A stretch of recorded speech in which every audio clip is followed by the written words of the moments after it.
L'été risque donc d'être particulièrement tendu au CHRU de Nancy. Cela devient une habitude depuis 3 ans. 200 lits vont fermer durant les 2 premières semaines d'août en raison d'un manque d'effectifs, conséquence d'une baisse des activités programmées pour la direction. Les syndicats ne partagent pas vraiment cette analyse et craignent des conséquences pour les patients, mais aussi les personnels. Reportage de Grégory Boileau avec Jean-François Didier. La situation sera-t-elle tendue cet été au CHRU de Nancy? 200 lits seront fermés durant les 2 premières semaines du mois d'août en raison d'un manque de personnel.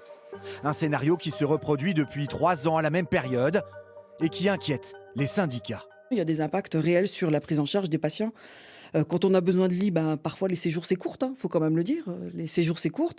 Quand on n'est pas assez nombreux dans les services, on n'a pas les moyens pour prendre en charge correctement les patients. Les patients attendent plus longtemps. Il y a un mécontentement. Il y a une ambiance très particulière et très pesante, autant pour les patients que pour les professionnels. Une période estivale où de nombreux soignants sont en congé. Pour ce syndicaliste, le CHRU doit recruter davantage car 150 postes d'infirmières sont vacants. Il faut absolument que le CHU arrive à recruter et surtout arrive à fidéliser les infirmières qui ne restent pas. Il en manquait à peu près 120 il y a 2 ans, on est à 150 aujourd'hui. C'est le chat qui se mord la queue si vous voulez, c'est que les conditions de travail sont difficiles. Du coup, on recrute, mais quand elles voient comment c'est dans les services et tout ce qu'on leur demande, elles ont tendance à ne pas rester. Alors peut-il y avoir des moments de tension?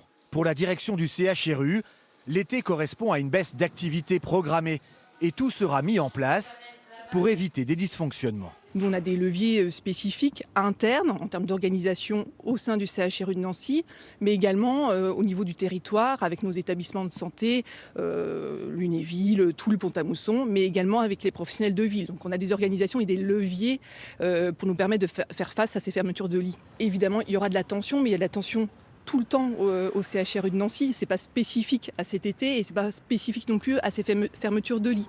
D'autres établissements comme la polyclinique Majorelle et le centre psychothérapique de Nancy rencontrent eux aussi des difficultés de recrutement et fonctionneront en effectif réduit durant l'été.